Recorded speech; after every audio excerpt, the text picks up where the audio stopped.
Ça, c'est des cuisses de grenouille. Ça, c'est de la méduse. Et ça, c'est des tripes de bœuf et du sang de porc. Et aujourd'hui, je vais manger tout ça. Pourquoi ? Ça fait des mois que je suis obsédé par un truc, les vidéos où les gens mangent les plats les plus extrêmes du monde. Et pour moi, les amis, le pays qui a la cuisine la plus insolite au monde, c'est la Chine.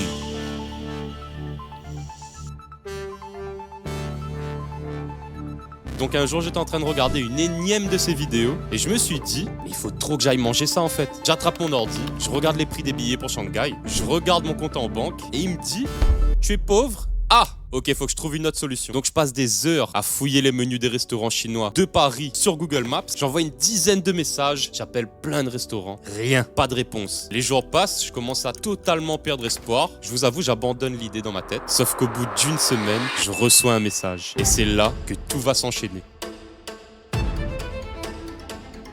Du coup, aujourd'hui, je teste les plats chinois les plus insolites de Paris. On se retrouve chez Yong, dans le 13e arrondissement. C'est un petit restaurant familial qui a une carte incroyable. Aujourd'hui les amis, les règles sont simples. Je vais tester 5 plats qu'on n'a vraiment pas l'habitude de manger en France. Du plus accessible on va dire, au plus extrême. Je dois absolument aller au bout et goûter les 5 plats. Si j'abandonne avant la fin, je devrais manger une assiette entière de tofu gluant. Passons tout de suite au premier plat, les œufs de 100 ans au tofu. Bon, les œufs de 100 ans ont pas vraiment 100 ans. En fait, c'est juste un œuf de canard ou de poule qu'on fait fermenter dans un mélange spécial pendant quelques semaines à quelques mois. Cette recette est assez minimaliste. Le chef écaille l'œuf de 100 ans, il le coupe en morceaux et il va venir le déposer sur du tofu bouilli. Il rajoute ensuite un peu de sauce soja et vinaigre et il dépose par-dessus des petits oignons verts. Place à la dégustation. Je vous avoue que c'est la première fois que je vais manger des œufs de 100 ans. J'en ai vu dans plein de vidéos. Le produit a une particularité, hein. C'est incroyable. On voit à travers en fait, c'est translucide. Je sais pas si vous allez voir à la caméra. Ça n'a pas d'odeur. Généralement, ça se mélange avec le tofu et la sauce. Mais pour les besoins de la vidéo, je me dois de le goûter de cette manière.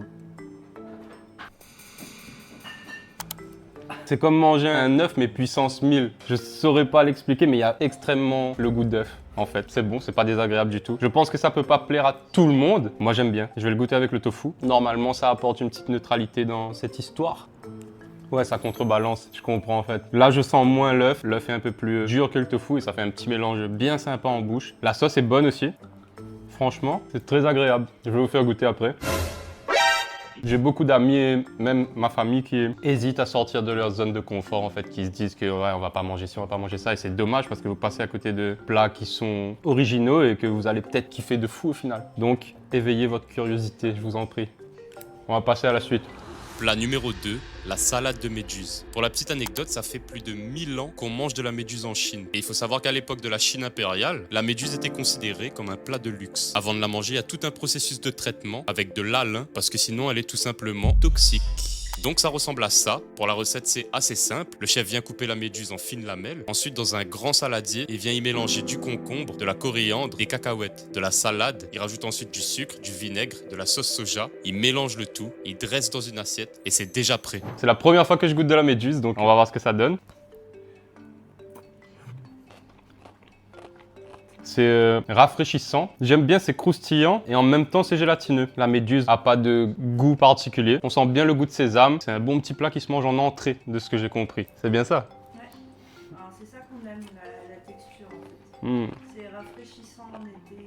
Mais écoutez, je suis agréablement surpris. Hein. Je croyais que la méduse allait avoir un goût particulier, un goût très de fruits de mer, un peu un goût marin quoi. Je vais laisser de la place pour le reste parce qu'on a été gâtés on va dire. Hein. Bon, on s'est régalé sur la petite salade de méduse. Qu'est-ce que je vais manger maintenant?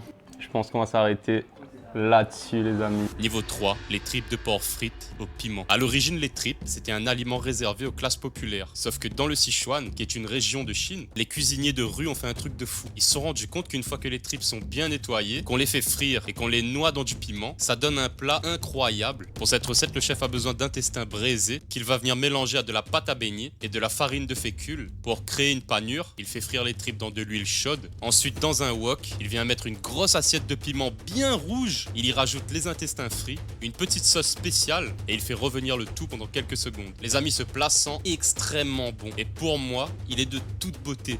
Goûtons donc. Ça a l'air incroyable. Quand j'ai vu le chef, le cuisinier, je me suis dit bon celui-là, faut absolument que je goûte. On est sur des tripes. Ça sent extrêmement bon. C'est frit. Ouais, j'ai l'habitude de manger les tripes cuisinées avec du piment, mais pas dans de la friture. Donc c'est la première fois que je le goûte comme ça. J'aime beaucoup la présentation déjà. La petite fleur, les piments qui rajoutent une jolie couleur à ce plat. Le fait qu'il soit frit, ça m'intrigue en fait. On va goûter tout de suite. Toi, t'aimes bien les intestins. C'est bon, hein? Moi j'aime trop les intestins en fait, j'aime trop le goût des intestins. Ça a vraiment un goût bien prononcé. C'est fort un peu, hein, déjà. Et le dernier plat est extrêmement épicé, on m'a dit. Déjà là, ça commence à me piquer, c'est que il va se passer quelque chose à la fin de cette vidéo, les amis, je vous le dis. C'est très bon, je vais goûter les piments. C'est fort, hein? Bah oui, t'as pris un piment en Non, entier. mais pour moi, c'est sec, donc ça va, mais Mais non, peut-être mais... qu'il y avait des graines dedans. Ah bah oui. Au secours. Ouh là là! Ouh là là là là! Intervention. Ah! Bon les amis, j'ai l'habitude de manger du piment, mais là, c'est agressif, hein? Je vais rester professionnel. Les morceaux d'intestin frit, c'est très bon. Ça a beaucoup de goût, c'est bien assaisonné. Ça croustille bien en bouche. C'est tout ce qu'on attend d'un plat d'intestin frit, tout simplement. Et ça brûle par contre. Il y a du poivre de Sichuan aussi, je vois. J'ai bien prononcé. Oui, à la française, mais oui. Ça commence un peu à endormir ma langue en fait. Parce que nous on mange le piment en mode souffrance. À la Réunion on mange et on souffre. Et là il y a quelque chose qui tapisse un peu, qui vient calmer les ardeurs quoi. On me dit que ça c'est plus décoratif que gustatif, mais c'est très joli donc on va manger quand même. On va faire honneur au chef. Ça fait du bien parce que... Ça mange, hein. Ça graille hein. Je suis très agréablement surpris, j'aime beaucoup ce qui se passe. Hein. T'as un mouchoir pour moi s'il te plaît? Ouais. Passons maintenant au plat suivant qui est juste ici. Niveau 4, cuisse de grenouille frites au piment. Les amis, si vous vouliez de l'insolite, vous allez être servi. La grenouille est un plat très populaire en Chine, dans les régions du Hunan et du Sichuan. Dans notre culture, on a très peu l'habitude de manger ce type de viande, mais il faut savoir qu'en Chine, dans les régions rurales, on voit la grenouille comme une alternative moins chère au poulet. Pour l'anecdote, il existe des chaînes de restaurants en Chine spécialisées exclusivement dans la grenouille. Moi, je trouve ça fou. Pour cette recette, du coup, le chef vient faire une panure à base d'œufs, de pâte à beignet et de farine. Il fait frire les cuisses de grenouille, puis dans un wok, il fait sauter des légumes et du piment, et pour finir, il y ajoute les cuisses de grenouille. Ça a l'air incroyable. C'est beau, hein? Visuellement, je suis conquis. J'ai déjà mangé des cuisses de grenouille à la française. Ça avait un goût de poulet. À chaque fois que je regarde quelqu'un décrire les cuisses de grenouille, ça a toujours un goût de poulet. Donc, est-ce qu'ici, ça aura le même goût? On va le savoir tout de suite. Ça a un goût de, oui, un petit peu de poulet, mais quand on mange, on se dit pas que c'est de la grenouille, quand on veut pas deviner que c'est de la grenouille en tout cas. C'est très bon. J'ai un peu du mal à le manger, c'est des toutes petites pièces. C'est un plat au risque, hein, vous avez vu la taille des os, mais c'est très bon. Le chef a parfaitement géré les épices. C'est un tout petit peu fort, c'est un très bon sauté, hein, c'est un goût de sauté. On peut l'appeler comme ça? Ouais. Bah, en tout cas, tu le manges comme un chinois, quoi.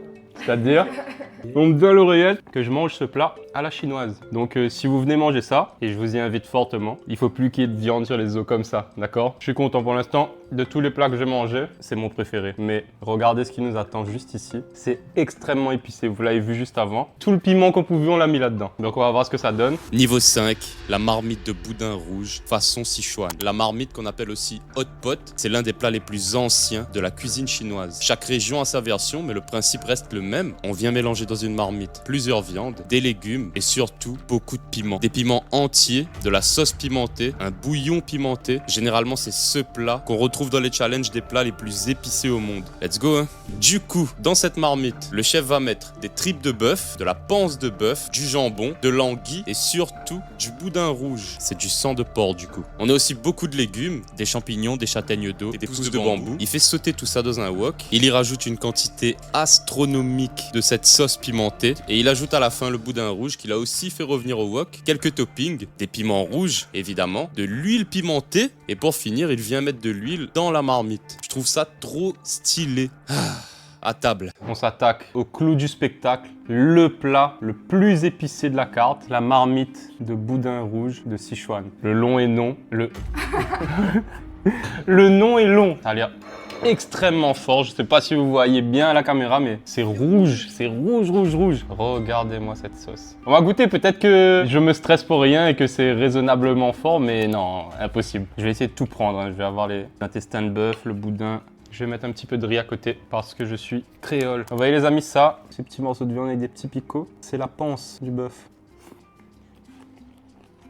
C'est trop bon. Ça a une texture particulière. C'est un petit peu pimenté pour l'instant. J'ai pas bu la sauce, le bouillon quoi. C'est pas du bouillon, mais c'est pas assassin comme je croyais pour l'instant. On va goûter le boudin.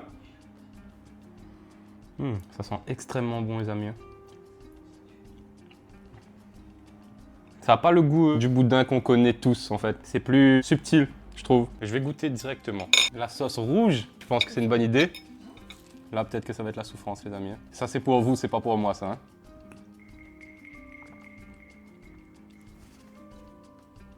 C'est bon. C'est bon. C'est pas aussi pimenté que je croyais. Peut-être que plus tu manges et plus ça te brûle. Pour l'instant, ça va. Ok, les amis, passons au verdict. Quels ont été les plats qui m'ont le plus surpris, que j'ai préférés? Quels ont été les plats que j'ai détestés? Spoiler, il n'y en a aucun. Je vais vous donner mon top 3, en toute honnêteté. En troisième position, je mettrai les intestins frits. C'est très bon, ça croustille bien, mais ça arrache bien comme il faut aussi. Mais j'ai beaucoup aimé. En deuxième position, je mettrai les œufs de 100 ans et le tofu. Franchement, j'avais des a priori que je regrette amèrement parce que c'est trop bon. J'ai hâte de couper la caméra et de tout manger. J'aime quand visuellement le plat a quelque chose de particulier et j'aime trop. C'est vraiment magnifique les œufs comme ça. Laissez les a priori de côté et attaquez-vous à cette merveille. En première position, vous l'avez deviné je pense, les cuisses de grenouille. C'est pas une énorme prise de risque, c'est des goûts que je connaissais un peu déjà avant. Il n'y a aucun défaut dans ce plat, d'accord? Je pense que j'ai tout dit. On va clôturer cette vidéo et on va tout manger. Vous avez faim? Oui. Oui.